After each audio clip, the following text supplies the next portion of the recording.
So big data is many things to many people, and that's part of its problem. Whilst it's getting some very good traction up at the C-suite, up at the board level, it still has no common definition for marketeers. What is true is that the cost of storage of large volumes of data and our ability to process large volumes of data have come down significantly, so it's much easier and much cheaper to do nowadays. But what is true is that you still have to be able to ask the right question.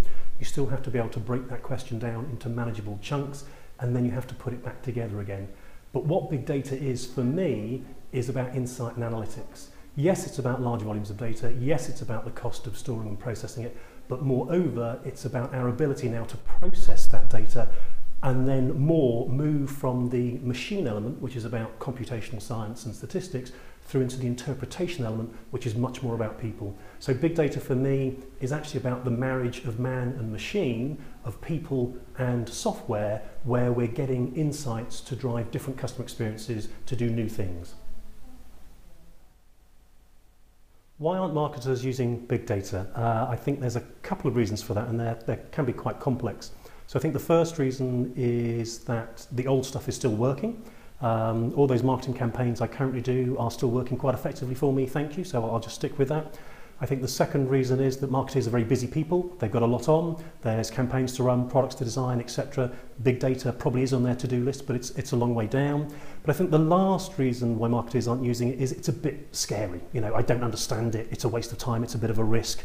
And I think that when you go into a project like this, unless you know where it's going to take you from the outset, it's very hard to make the business case. And unfortunately with big data, it is the sort of thing where you've got to get in and experiment and get your hands dirty and do the learning as you progress. You can't start with the end in mind. You don't know where it's going to take you. And I think that's probably the biggest barrier to entry. You know, it's a bit scary. I don't know where it's going to get me. I know I should be doing something, but I don't know where to start.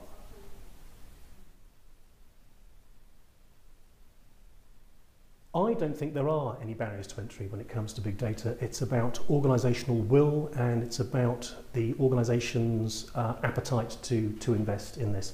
Everybody talks about big data. Everybody believes that big data could potentially make a difference to their business. Few and far are the people who are willing to take that risk and make an investment in it. The cost of getting into big data and doing insight analytics, it doesn't have to be huge, but you do have to devote some time and resources into doing this. You do have to say, yes, I'm going to put this on my agenda, and you do have to accept you will not know at the beginning where it's going to take you. The whole point about, you know, developing new landscapes and wondrous new worlds is you don't know what they look like when you start. So I think the biggest barriers to entry for big data are people's appetite and imagination. So who's doing big marketing data well today? I think the short answer is not many people. There are some people who are getting good market presence out of big data, and I'm thinking of some of the big technology providers like IBM. You see their adverts everywhere, and they're getting very good presence in the boardroom using the phrase big data, whatever that means. I think there are some companies who've done some interesting insight and analytics work. So people like Netflix, Amazon, Love Film, and famously, of course, Target, when they were, you know, profiling their customer base and targeting pregnant women when they started changing their purchasing habits. But I think if you're looking for really good examples, you've got to go into the social sciences, healthcare and physical science to look for examples where people are taking truly big data sets and discovering truly new things to do with their customer bases.